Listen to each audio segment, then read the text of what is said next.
Let's talk about New Capenna Commander, Best of the Worst. Since I couldn't narrow it down to 3 cards, we're talking about the top 4 cards from the set that are seeing play in 1% or less of decks since the set's release, according to EDH Rec, and I have one honorable mention as well. Our honorable mention is Shield Broker. For 3 and 2 blue, we get a 3/4 creature, Cephalid Advisor. When Shield Broker enters the battlefield, put a shield counter on target non-commander creature you don't control. You gain control of that creature for as long as it has a shield counter on it. Shield Broker didn't make the list proper because I don't think it quite gets there on power, but it's a really interesting card to talk about because it's the first of these Mind Flayer type of effects where the limiter isn't the creature that's stealing the creature that has to remain out. The limiter here is the shield counter. So as long as the creature you steal doesn't take damage, you get to keep it. What that means is Shield Broker becomes an interesting piece in a Blink style deck where you're going to reuse this enter the battlefield ability. You still don't have these things permanently. The opponent can deal any kind of damage to them and get them back, but the fact that you can use Shield Broker as a Blink target makes it a lot more interesting. Coming in at number 4, we have Protection Racket. For 2 and a black, we get an enchantment. At the beginning of your upkeep, repeat the following process for each opponent in turn order. Reveal the top card of your library. That player may pay life equal to that card's mana value. If they do, exile that card. Otherwise, put it into your hand. Protection Racket is not quite good enough to go in any black deck as a generic draw engine, and it's also not synergistic with most strategies because most strategies don't really care about doing random bits of damage to your opponent's life totals. However, as soon as you're in a deck that is oriented on pressuring your opponent's life totals, that'd be like a Vial Smasher deck or a Mogus deck, then this becomes a very valuable piece because you like both options. You're giving your opponent a choice, and in those situations, the choice is bad for them either way because you're already going to be putting a lot of pressure on their life totals, so they are nervous to say, I'll take the damage. And if they do, you're happy because you're going towards your game plan.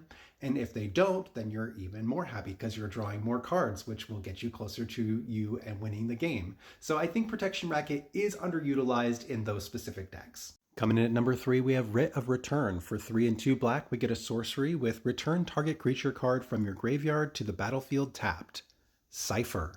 Writ of Return is a little too expensive mana-wise to cast if you're only getting one thing back. However, where this really goes up in value is going to be in decks that really care about their creatures having evasion, so naturally evasive creatures in your deck or ways to give your creatures evasion in your deck. Then Writ of Return becomes a really interesting recursion piece because you are always going to have ways to get through on the cipher. What you want to be doing is having that creature out the turn that you cast this, the creature that can get in for damage.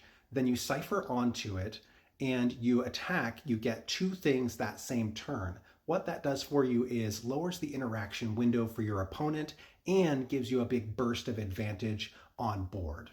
Coming in at number 2, we have Lethal Scheme. For 2 and 2 black, we get an instant with Convoke. Destroy target creature or planeswalker. Each creature that convoked Lethal Scheme connives. Lethal Scheme looks like a 4-mana removal spell, but what it really is a free removal spell that filters you through the top 4 cards of your deck. Obviously, it doesn't always do that. Sometimes you're going to have to pay 2 or 3 mana for this.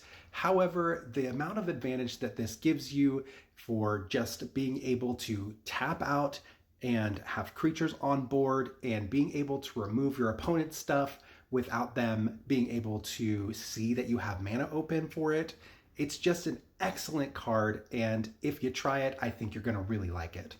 Best of the Worst is Aerial Extortionist. For 3 and 2 white, we get a 4/3 creature bird soldier with flying. Whenever Aerial Extortionist enters the battlefield or deals combat damage to a player, exile up to 1 target non-land permanent. For as long as that card remains exiled, its owner may cast it. Whenever another player casts a spell from anywhere other than their hand, draw a card.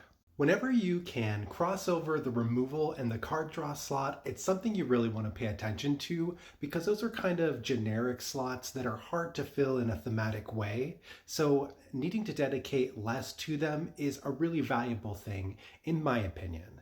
Aerial Extortionist is 5 mana, but if you're in a deck that can either abuse the combat damage trigger or the enters the battlefield trigger, a blink deck or maybe a deck that cares about double strike, then it goes up in value a lot.